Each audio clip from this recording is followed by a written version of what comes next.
My name is Emma Carter, and at 35, I thought I knew how to handle my sister Olivia's dismissive attitude. After 2 years commanding classified operations overseas, I agreed to attend a dinner she was hosting with friends, including her boss.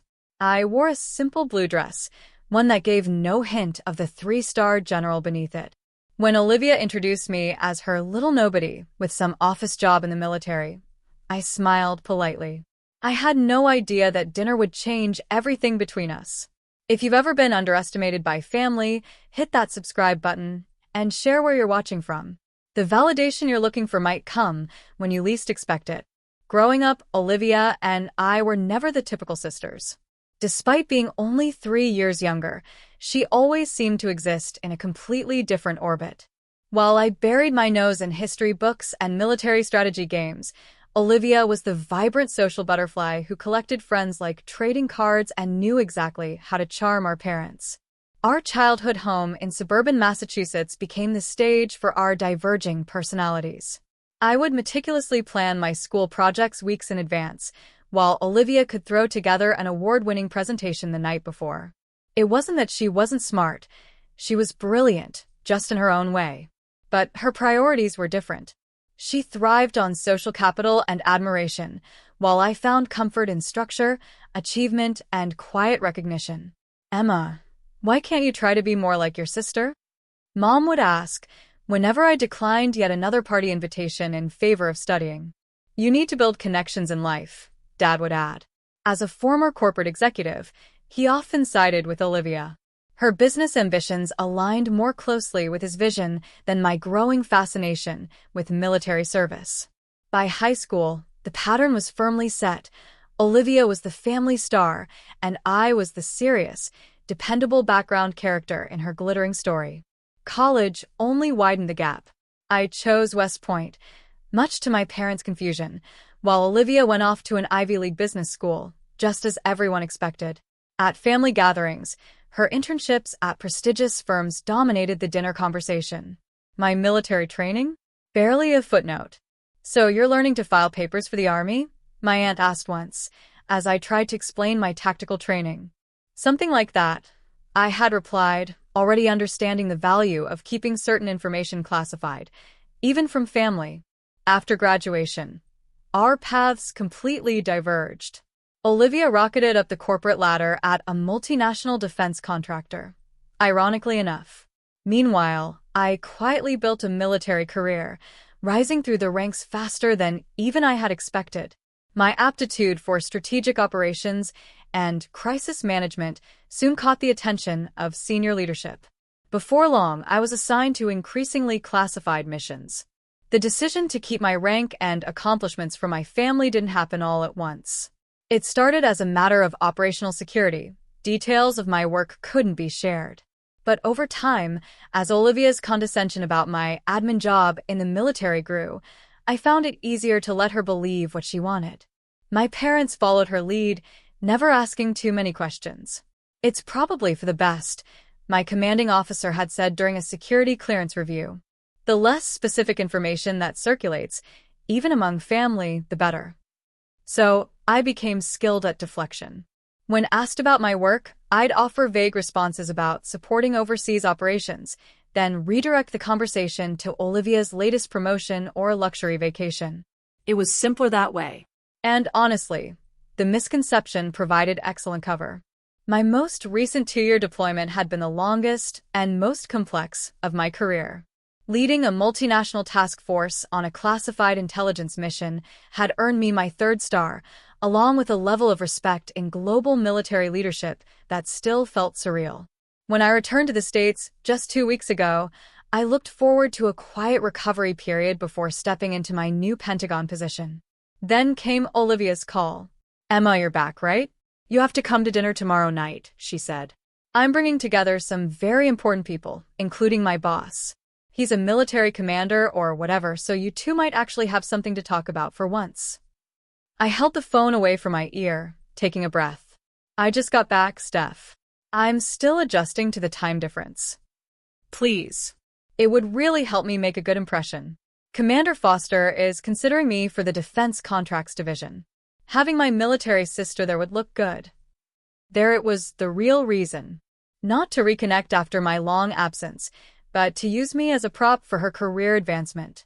Still, she was my sister. Fine, I said. Text me the details. Preparing for the dinner the next evening, I chose a modest navy blue dress. Nothing that hinted at my rank. No insignia, no service pins. Nothing that would reveal I outranked her boss by at least 1 star, assuming he was who I thought he was. I swept my dark hair into a simple bun, applied minimal makeup, and fastened my mother's silver necklace around my neck, the one tangible reminder of family support, however limited. Driving to the restaurant, I rehearsed bland responses to the inevitable questions. Administrative support for overseas operations had become my go-to line. It wasn't a lie. I did administer operations just at the highest strategic level. What I hadn't prepared for was how much Olivia's dismissiveness would still sting after all these years. I was a 3-star general.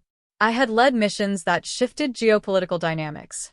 And yet, around my sister, I still felt like the awkward, overlooked teenager. I'd once been trained to keep composure under pressure.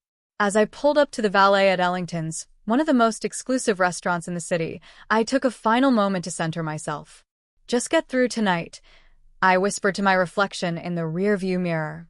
You've navigated hostile territories. You can handle one dinner with your sister. If only I'd known how the evening would unfold. Ellington's was as opulent as its reputation promised. Crystal chandeliers hung from coffered ceilings, casting a warm glow over white linen tablecloths and polished silverware. A pianist played softly in the corner, while the waitstaff moved with practiced grace between tables. The maitre d' led me through the dining room with formal courtesy that made me almost miss the straightforward respect of military protocol. I spotted Olivia before she saw me. Her blonde hair was flawlessly styled, and her designer dress, undoubtedly worth more than 3 months of my housing allowance, fit her like it had been tailored in Milan. She laughed animatedly with a table of equally polished people. For a moment, I felt something close to pride. My little sister had clearly made her mark in the world she'd chosen. Then she saw me. Emma, finally. Her smile remained fixed, but her eyes narrowed just slightly as she took in my appearance. I see you came straight from work. Nice to see you too, Steph, I replied, leaning in for a brief hug. And no, this is what I chose to wear. She pulled back, her smile tightening. Well, we'll have to go shopping soon. I know where to find clothes that are actually flattering on your, athletic build. Before I could respond, she turned to address the table. Everyone, this is my older sister, Emma. She does some kind of office work for the military. I kept my expression neutral as I scanned the group. To Olivia's right sat a sharply dressed woman with keen eyes and a red dress that probably cost more than my first car. This is Lily, Olivia said. She's on my team in international acquisitions. And her husband, Liam. Liam, confident handshake, loud voice, overly impressed with himself, nodded. Military, huh? My cousin was in the Marines. Real hero stuff. What do you do again? Administrative support.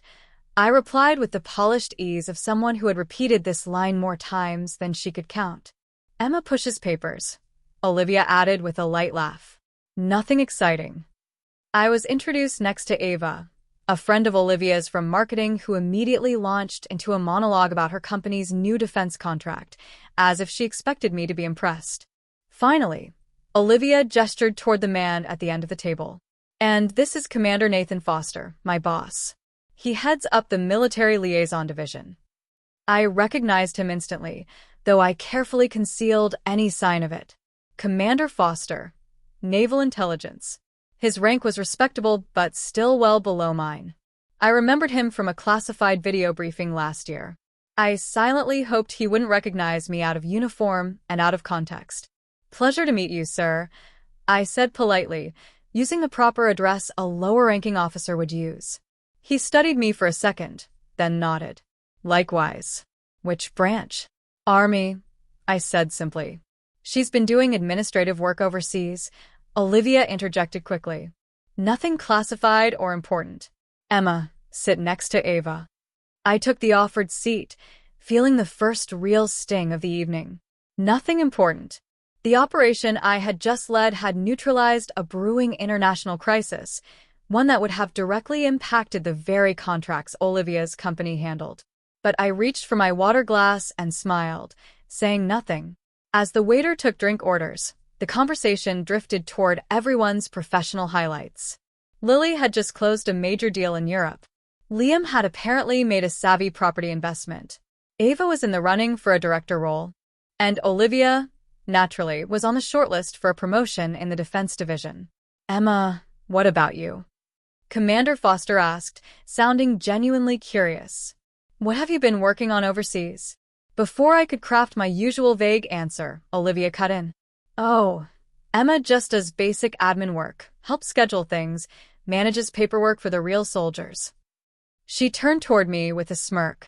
Though I'm sure it's very important paperwork, right? The table laughed.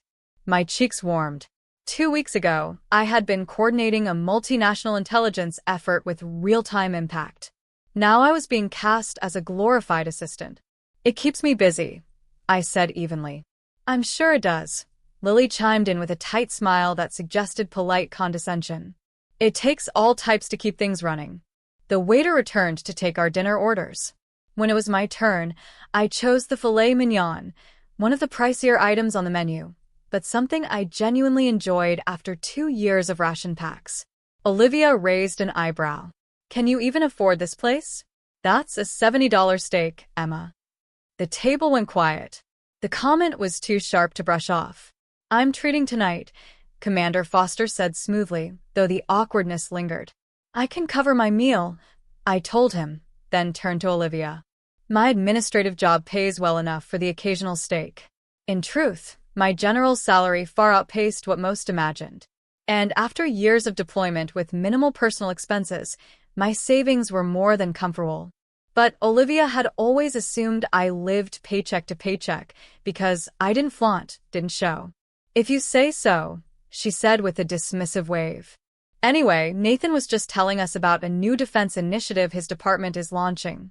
Apparently, it's going to revolutionize how companies like ours interface with military needs. I sipped my water and listened, knowing full well that I'd already seen the classified version of the initiative. I had helped draft the first strategy memo. But tonight I was just Emma, the paper-pushing sister. And I was starting to think that maybe, just maybe, that illusion was about to shatter. And just like that, I was sidelined from the conversation again. As they delved into business talk, I took slow sips of my water and quietly calculated how long I needed to stay before making a polite exit. The evening stretched ahead like a particularly uncomfortable tactical training exercise, something to be endured rather than enjoyed. Little did I know, the most uncomfortable moments were still to come. As the appetizers arrived, the conversation shifted from corporate milestones to world politics and military operations. I picked at my salad while Lily's husband, Liam, launched into a confident critique of recent conflict in Eastern Europe. The problem is our military leadership, he declared with the swagger of someone who had never seen a battlefield. They're too hesitant, too bogged down in bureaucracy. If I were in charge, we'd have handled that months ago with a proper show of force. Commander Foster looked slightly uncomfortable, but remained diplomatic. Military strategy often involves complexities that aren't obvious to those outside the field. Exactly, Olivia chimed in. That's why we need more private sector thinking in defense. Cut through all that red tape. She turned to me with a smirk. Emma knows all about military bureaucracy, don't you? How many forms do you process a day? I took a slow sip of water, silently recalling the 16-hour strategy sessions I'd led, the split-second decisions that had altered the course of operations, the condolence letters I'd written to the families of soldiers lost under my command. It varies, I replied calmly. See? Even she can't give a straight answer, Olivia laughed. Military secrecy, about paper clips and staples, Ava added with a chuckle. My brother was in the army for 2 years before moving into finance, she continued. Said it was mostly just waiting around for something to happen. That can certainly be part of the experience, I said, choosing my words carefully. What looked like waiting around was often time spent in high-level planning, reconnaissance briefings, or intelligence coordination, none of which I could explain. The main courses arrived, providing a brief pause in conversation. I cut into my steak, savoring the perfectly cooked filet. After months of military rations, it was a luxury I didn't take for granted. "So, Emma," Lily said, eyeing my plate, "expensive taste for someone on your salary. Military admin must pay better than I thought." "Military compensation is based on rank and years of service," I explained patiently. "Just like any other profession." "She probably put it on credit," Olivia stage whispered to Lily. "Emma's never been great with finances." I felt a flicker of irritation. That may have been true at 20, but I now managed multi-million-dollar operational budgets. My personal finances were impeccable. "Actually, I'm debt-free," I said, breaking my usual pattern of letting Olivia's remarks slide. "Have been for years." Olivia looked momentarily surprised, then waved it off. "Well, good for you. I suppose when you have no social life and live in military housing, you can save a few bucks." The conversation rolled on, but the pattern remained. Any time I contributed, it was brushed aside or overshadowed. When I mentioned a country I'd been stationed in, Olivia cut into gush about a luxury resort she'd visited there. When Commander Foster asked for my thoughts on a diplomatic situation, Olivia answered for me.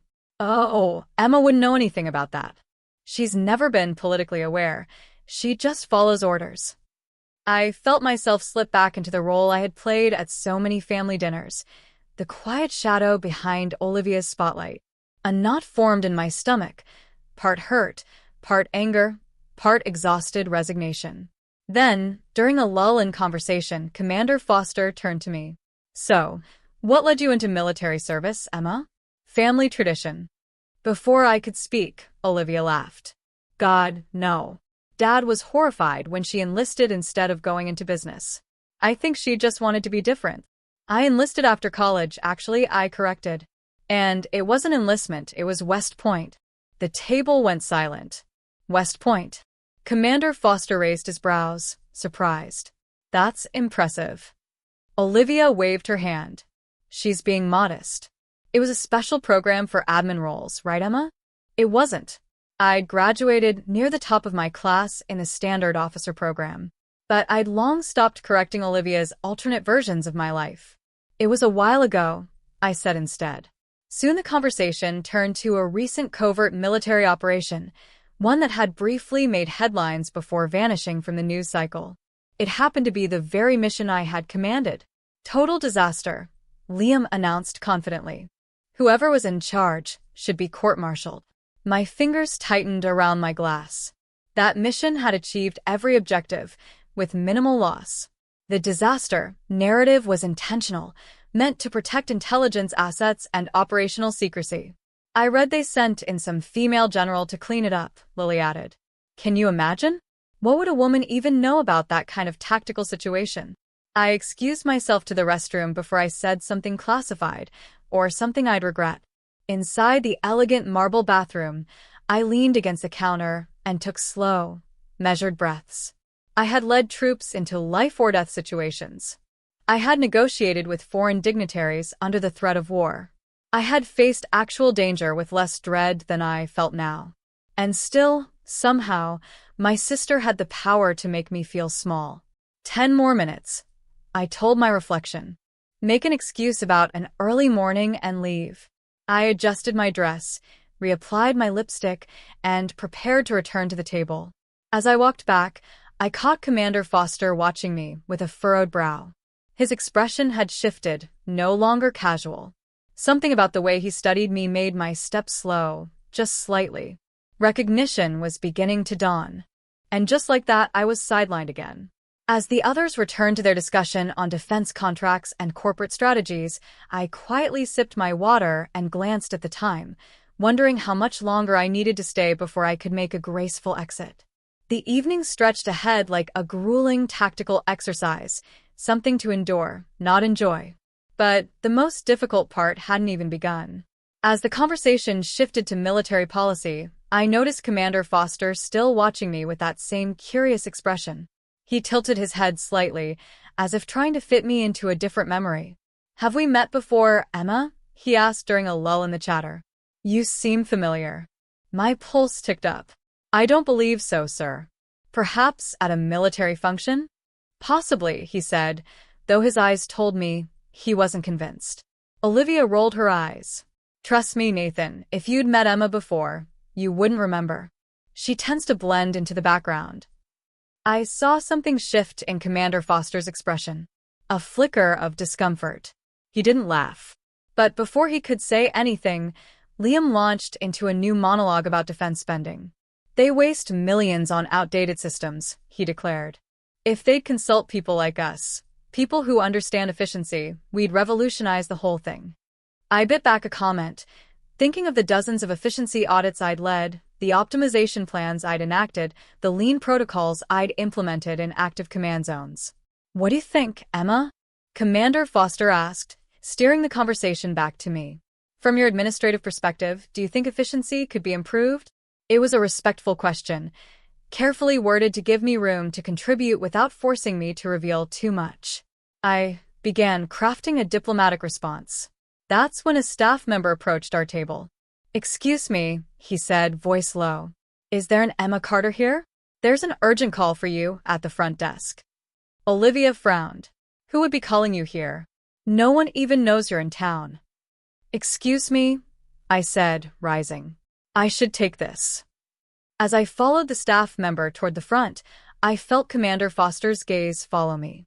The puzzle pieces were clicking into place for him, and I knew the carefully guarded boundary between my personal and professional worlds was unraveling.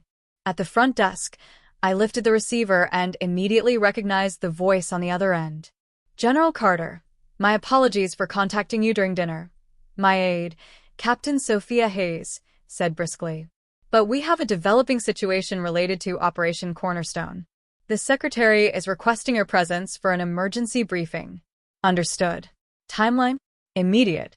Transport is already en route to your location. I'll be ready. Thank you, Captain. I hung up the phone and took a steadying breath. The situation was serious. If the Secretary was calling an emergency meeting, it was beyond routine. As I walked back toward the table, my mind was already shifting gears, from sister to general. Questions, contingencies, resources. I was in mission mode. I'm sorry, I said as I reached the table. I need to excuse myself. Something urgent has come up.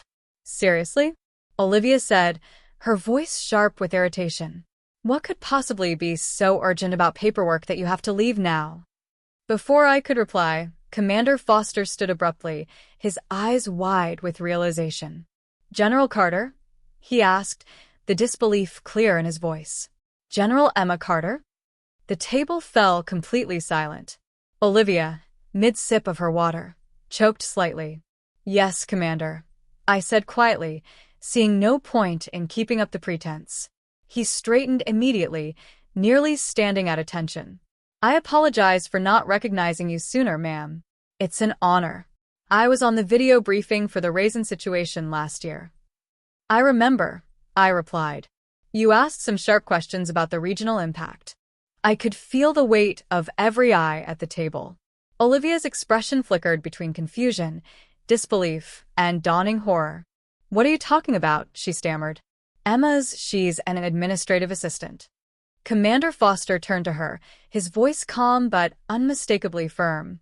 Miss Carter, your sister is Major General Emma Carter. Until recently, she commanded the Joint Special Operations Task Force in the Eastern Mediterranean. She's one of the most respected strategic minds in the military. That's not possible, Olivia whispered, but the certainty in her voice was already crumbling. Welcome back stateside, General. Foster continued formally. Your usual briefing is scheduled for 0800 tomorrow, I believe. That's correct, I said, just as Olivia's water glass slipped from her hand and splashed onto the white tablecloth. Lily and Ava stared with open shock. Liam looked like he'd bitten through his tongue, undoubtedly replaying every arrogant remark he'd made that night. I didn't realize, he stammered. There's been some kind of mistake, Olivia said, her voice higher now. My sister works in administration. She's not, she can't be. I assure you, there's no mistake, Foster said. General Carter is well known in military circles, although much of her work remains classified. He turned back to me. The call, was it about Operation Cornerstone? Yes, I said, grateful for his professionalism. I'm needed at headquarters. Of course, ma'am. He paused, then surprised me. I'm heading that way myself. Would you like a ride? It might be faster than waiting for your transport. I'd appreciate that, Commander. Olivia was still staring, mouth slightly open.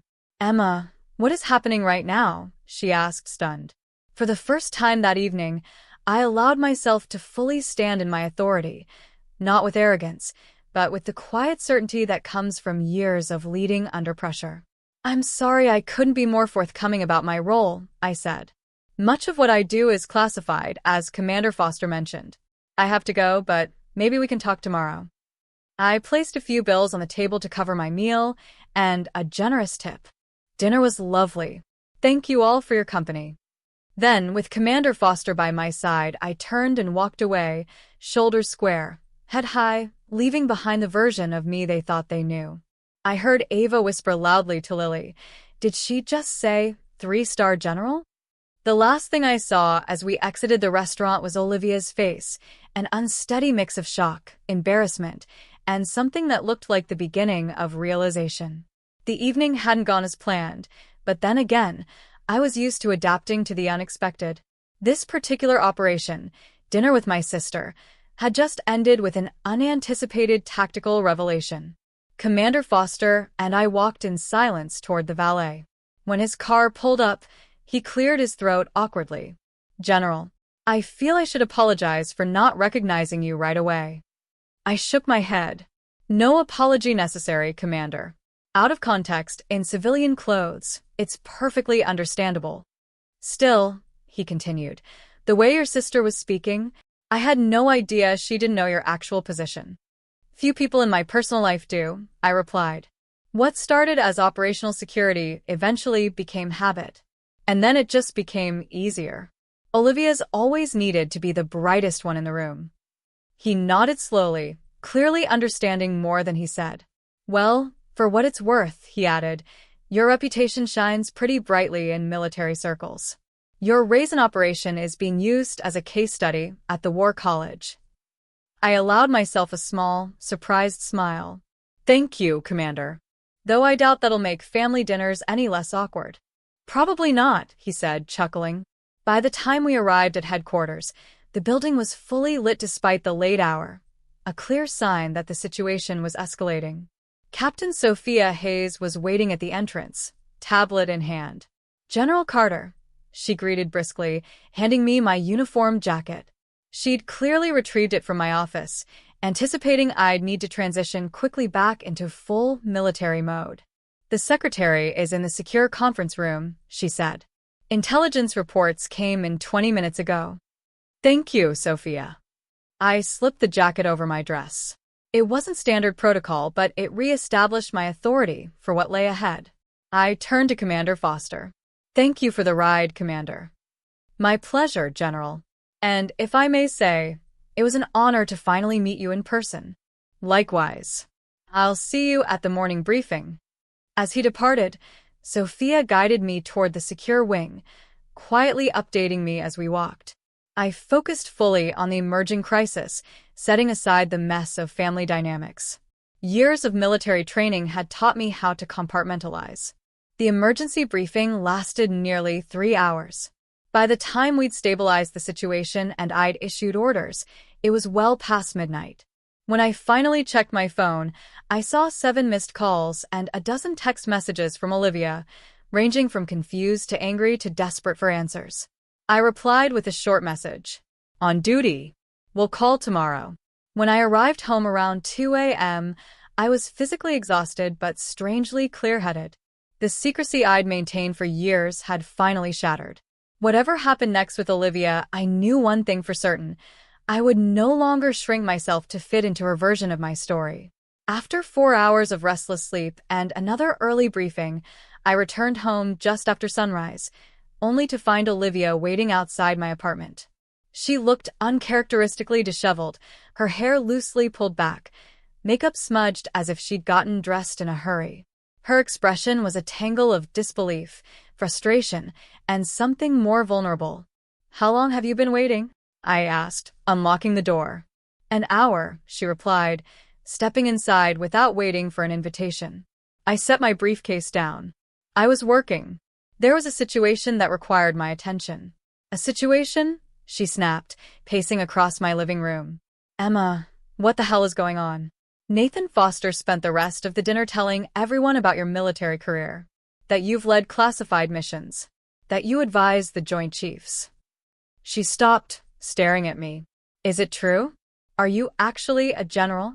I met her eyes. "Yes, Olivia. I'm a major general in the United States Army. 3 stars.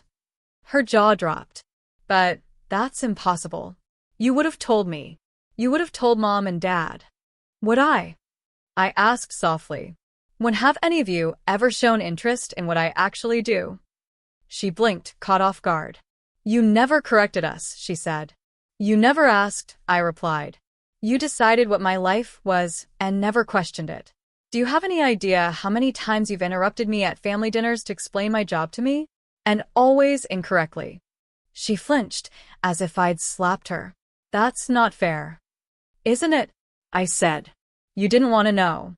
It was easier to believe your older sister was just some paper pusher, because that fit the story you built for yourself, that you were the star, the one who mattered." Her expression cracked, her voice faltering. "That's not true, isn't it?" I repeated. "Last night you asked, in front of your boss and friends, if I could afford a $70 steak. Who says that to someone they respect?" She sank onto the couch, her anger fading into confusion. "I just don't understand why you'd hide this. Being a general, it's impressive. Why wouldn't you want us to know?" I let out a long breath, the weight of years pressing against my ribs. It started as a matter of national security. But after a while, I paused, then finished quietly.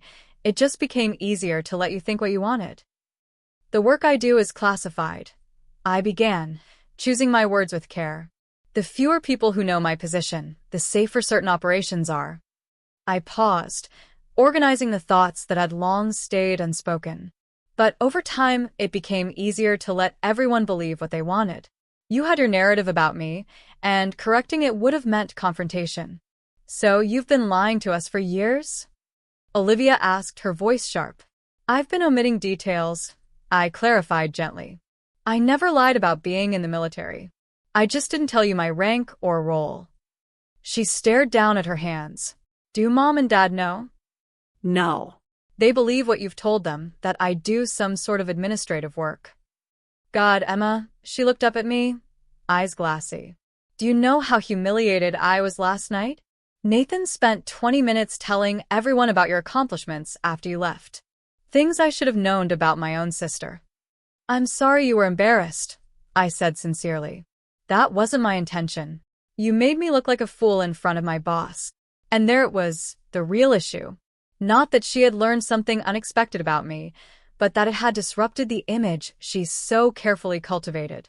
"Olivia," I said, keeping my voice calm, "I've spent years shrinking myself around you to protect your ego. What happened last night wasn't my doing. If Commander Foster recognized me, that was just reality asserting itself." "That's not fair," she said, but the protest lacked conviction. "Isn't it?" I asked quietly. "Tell me honestly, if you'd known I was a 3-star general, would you have treated me the same way? Would you have invited me to dinner just to impress your boss with a military connection? Would you have interrupted me, spoken for me, or asked if I could afford my meal?" She didn't answer, and her silence was an answer in itself. "The truth is," I continued more gently, "you've needed me to be less than I am for a very long time. And I've allowed it because it felt easier than dealing with this conversation. But I'm tired, Olivia. I'm tired of pretending to be smaller than I am just to fit into your world, or our families." Tears slipped down her cheeks. "It's not that I need you to be less," she whispered. "It's that if you're this, then what am I?" Her raw honesty caught me off guard. For the first time, I saw beneath her carefully polished surface. "You're my sister," I said simply. "You're successful in your own right. You don't need to tear me down to shine." She covered her face with her hands, shoulders shaking. When she looked up, her mascara was smudged. "I've been awful to you, haven't I?" "We've both contributed to this dynamic," I admitted. "But yes, sometimes you've been pretty awful." A surprised laugh escaped her. "God, Emma, a general. I still can't believe it." She paused, processing. "Wait, does this mean you outrank Nathan? Like, by a lot?" "Yes," I said. "He saluted me when I left the restaurant." She shook her head slowly, wonder creeping into her voice. "My big sister, the general." It wasn't a resolution. Not even close. Patterns built over decades wouldn't change in one conversation. But this was something new, honest. The first real dialogue we'd had in longer than I could remember. My phone buzzed, HQ. "I need to get back to work," I said, rising. Olivia nodded, wiping her face with the back of her hand. "Of course you do. Important general business." But there was no sarcasm now. Just a slightly awkward acceptance as she adjusted to this new version of me. "Can we talk again soon? When you're not off saving the world, or whatever it is you actually do." "I'd like that," I said. "And, Olivia, next time you have questions about my life, just ask me. No more assumptions." "Deal," she agreed softly, heading toward the door. She paused with her hand on the knob. "For what it's worth, I'm proud of you. I don't understand what you do yet, but I'm proud." After she left, I stood in the quiet of my apartment, letting the shift in our relationship settle around me. Years of careful separation between my professional life and my personal one had collapsed in a single evening. I didn't know what would come next, but for the first time in a long time, I felt seen, really seen by my sister. It was terrifying. And freeing. My phone buzzed again.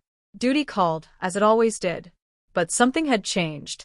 I was no longer General Carter at work and Olivia's nobody at home. I was finally just Emma in every part of my life. And that felt like a victory far more meaningful than any military campaign I'd ever led. In the weeks that followed, a new reality emerged. At headquarters, everything went on as usual: briefings, strategic meetings, the unending rhythm of command. But in my personal life, the ground had shifted. Olivia called often. She started asking real questions about my career, questions she'd never bothered to ask before. Some I could answer. Others were still classified. But I could tell she was genuinely trying to understand. "So, when you said you were deployed last year," she asked during one call, "you were actually commanding the operation?" "That's right." "And all those times you missed holidays and birthdays, those weren't just excuses?" "Olivia," I said, almost laughing, "when you're coordinating multinational missions, family dinners don't exactly make the schedule." She chuckled softly. "I always thought you were just avoiding us." "Sometimes I was," I admitted. "But mostly, I was just doing my job." 3 weeks after the dinner, I received an unexpected call from our parents. Olivia had told them the truth. They wanted to meet. I chose a quiet cafe near my apartment and arrived early to secure a corner table. When they walked in, I was struck by how much older they looked than in my memory. Dad's hair had gone completely silver, and Mom moved more carefully than I remembered. "Emma," she said, embracing me tightly. "My little general."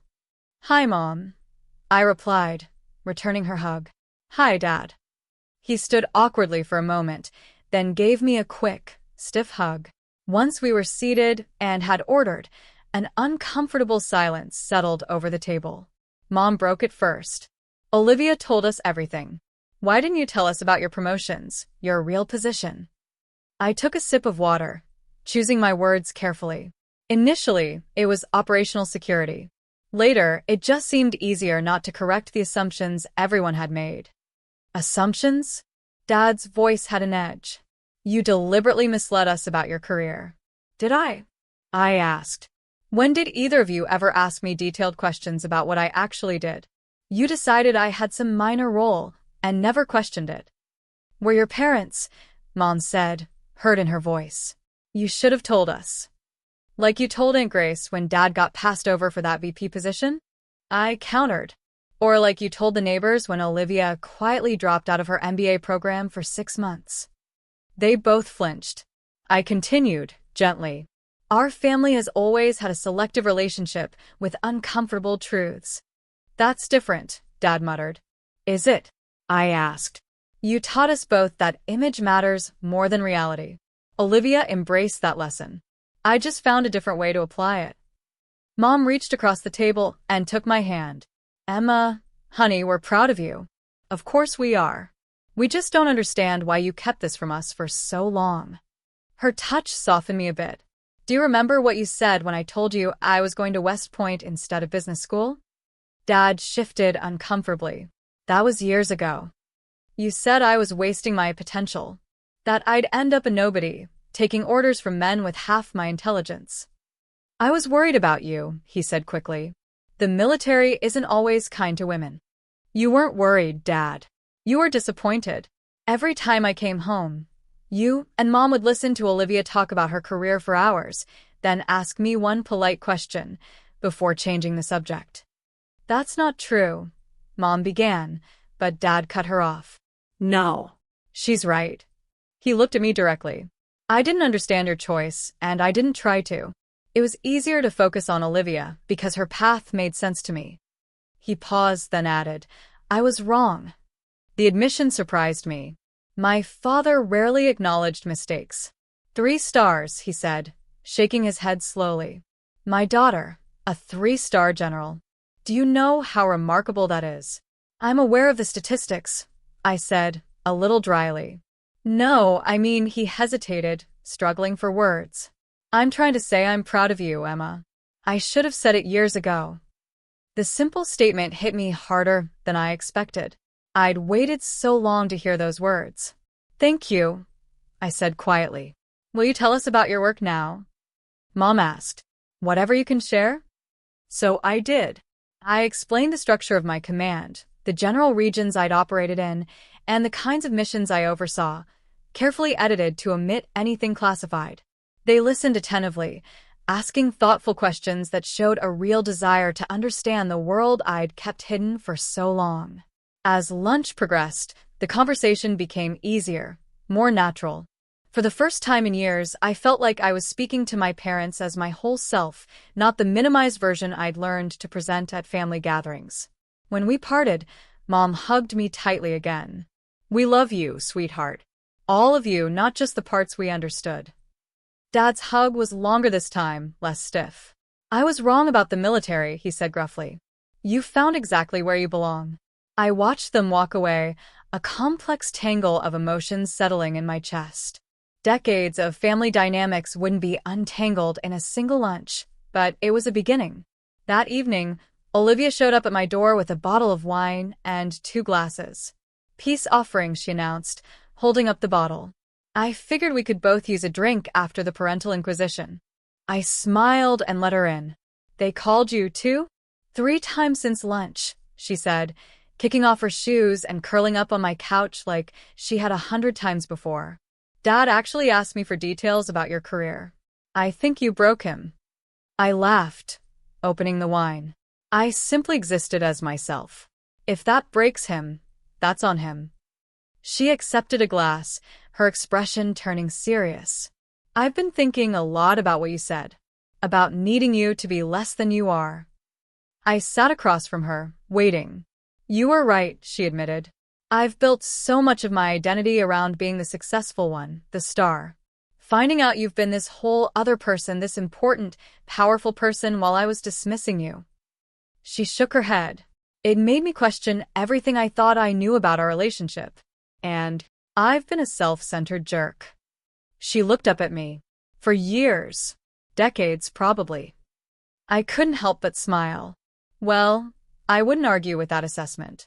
She threw a pillow at me, and for a moment, we were just kids again, before competition and comparison complicated everything.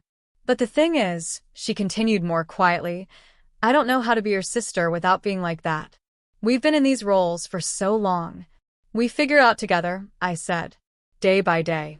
No more hiding who I am. No more needing to shrink me to feel secure. Deal. She raised her glass. To my badass general sister, who's apparently been out saving the world while I bragged about corporate acquisitions. I clinked my glass against hers. And to my sister, who finally sees me. We talked late into the night, filling in the gaps that years of surface-level interaction had left behind. It wasn't perfect. Old habits surfaced now and then, needing gentle correction, but it was real. And that was more than enough for a start. But it was real, in a way our relationship hadn't been since we were kids. As Olivia was leaving, she paused at the door. "You know what's funny?" she said, a mischievous smile forming. "Nathan Foster asked me to coffee yesterday." "Oh yeah." I raised an eyebrow. "He said he wanted to discuss my proposal for the Defense Contracts Division." She grinned. "But I think he's trying to get intel on you. Apparently, my nobody sister is quite the celebrity in military circles." "Hardly a celebrity," I protested. "Not what Nathan says." She winked. "Don't worry. I'll make sure to tell him all your embarrassing childhood stories. Can't have him thinking you're too perfect." I groaned. "Please don't." "Too late," she said cheerfully. "Already planning it." Her smile softened. "But I'll also make sure he knows how proud I am to be your sister. Because I am, Emma. Really proud." After she left, I stood alone in my apartment, feeling lighter than I had in years. The careful division I had maintained between my professional and personal lives had finally collapsed, and somehow, the sky hadn't fallen. Instead, something far more authentic had emerged from the ruins. Commander Foster had recognized me at that dinner, but in a far more meaningful way, my family was beginning to recognize me too. Not just General Carter. Me. Emma Carter. Exactly as I am. 1 month after the dinner at Ellington's, I sat across from Olivia at our favorite coffee shop, a cozy little spot halfway between our apartments. We'd made it a weekly tradition, intentional time carved out amid our busy lives. It was a small ritual, but it marked the foundation of something new. Something based on mutual respect instead of competition. "So," Olivia said, stirring her latte, "how was the Pentagon briefing yesterday?" "About what you'd expect," I replied. A lot of serious people staring at serious maps making serious decisions. She laughed. "A part of me is still trying to reconcile my big sister with the 3-star general everyone keeps telling me about." She shook her head. "Nathan practically genuflects when I mention your name." "He does not," I said, though I couldn't help smiling. Commander Foster had indeed become unusually formal around me since that evening. "Oh, he absolutely does," Olivia insisted. "Last week, he rescheduled a whole executive meeting because it conflicted with the briefing you were giving. Said, and I quote, 'One doesn't keep General Carter waiting.'" I rolled my eyes, but a small glow of satisfaction crept in. After years of being overlooked or dismissed, having my authority not only acknowledged but respected was unexpected and deeply gratifying. "How are things with Mom and Dad?" Olivia asked, her voice gentler now. "They've been unusually quiet with me lately." "We're figuring it out," I said. Dad actually called yesterday to ask about a military strategy article he read. "I think he's really trying to understand my world now." "That's progress." "It is," I agreed. Small steps. But real ones. The changes in my family had been slow, but meaningful. There were still awkward moments, of course. Old habits didn't disappear overnight. But there was also effort, awareness, a willingness to see each other more fully and more truthfully. "I introduced you to Ryan from marketing last week," Olivia said, playing with the edge of her cup. "Know what I said?" I tilted my head, curious. "What?" I said, "This is my sister, General Emma Carter." She looked up at me. "Not my sister, who does something in the military. Not any of the downplaying stuff I used to say." And when I said it, his jaw literally dropped. I smiled. That must have felt good. "It did," she admitted. "It felt really good to watch someone else recognize how exceptional you are." "I'm just doing my job, Steph." "No, you're not just doing anything," she said firmly. "That's what I've been realizing. I spent so many years needing to be the star that I never saw how extraordinary you were, right in front of me. Her words hit me deeper than I expected. You're pretty extraordinary yourself, I said. Just in different ways. She gave me a real smile then. No edge. No tension. We both are, she said. The Carter sisters, taking over the world in our respective domains. We laughed. And as the conversation continued, I marveled at how much had changed. The constant weight I'd carried, of splitting myself in two, had lifted. I no longer had to be General Carter at work and the invisible sibling at home. The walls had come down, and in their place was something new. Something honest. My Pentagon role had turned out to be a hidden blessing. With more public-facing duties, international coordination, briefings, defense cooperation, I could finally share parts of my work without risking security. It created a bridge my family could cross, helping them understand me in ways they never could before. Commander Foster had also become an unexpected ally. After our run-in at Ellington's, he'd made a point to check in periodically, understanding perhaps better than most the delicate act of balancing leadership with civilian ties. I saw Nathan yesterday, Olivia said, breaking my thoughts. Oh. I glanced up. Professionally or personally? A bit of both, she said with a sly smile. I think he's interested in knowing you outside the briefing room. I blinked, surprised. That would be complicated. Life is complicated, she said, shrugging. Doesn't mean it's not worth exploring. 2 weeks later, our parents hosted a family dinner, the first since everything had come to light. I arrived in civilian clothes, but I didn't downplay my posture, my confidence, or my experiences. When the conversation turned to work, Mom smiled and said proudly to our visiting aunt, Emma was just telling us about her new NATO initiative. Isn't that fascinating, Grace? Dad actually asked thoughtful questions, clearly having done some research. Olivia chimed in with relevant points about defense contracts, linking our previously separate spheres of expertise. It wasn't perfect. Mom still interrupted me once or twice. Dad still lingered a little longer on Olivia's corporate wins. But something had shifted. There was intention now. Recognition. Effort. After dinner, Dad pulled me aside into his study, a room I hadn't been invited into for years.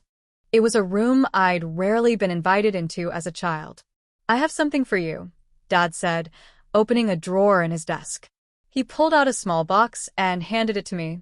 Inside was a delicate silver star pin, simple, elegant, not a military insignia, but clearly chosen with care. I know you can't wear your actual stars most of the time, he said, clearing his throat awkwardly. But I thought you should have something. Something to remind you that your family sees you now. All of you. For a moment, I couldn't speak. Of all the things I had expected from my father, this quiet, symbolic gesture wasn't one of them. It hit deeper than I anticipated. Thank you, I said softly, closing my fingers around the pin. This means more than I can say. He gave a small nod, visibly uncomfortable with the emotion of it all but determined to follow through. I was wrong, Emma. About the military. About your choices. I'm sorry it took me so long to see it. It's okay, Dad, I said gently. We got here. That's what matters. Driving home that night, I reflected on everything that had shifted over the past month. What began as another dinner I'd expected to simply endure had instead shattered the careful compartmentalization I'd upheld for years. And in doing so, it had set me free. I no longer needed to shrink one part of myself to keep the peace in another. The energy I'd spent managing that divide could now be redirected toward building something real with the people I loved. There is power in being fully seen. Not just for what you do, not just for what you've accomplished, but for who you are beneath all of it. The validation I'd silently craved from my family for years didn't come in the form of salutes or applause. It came in quiet moments, my mother's hand on mine, my father's awkward gift, my sister's unexpected pride. Not recognition of my rank, but recognition of me. When I pulled up outside my apartment, my phone buzzed with a new message. Olivia.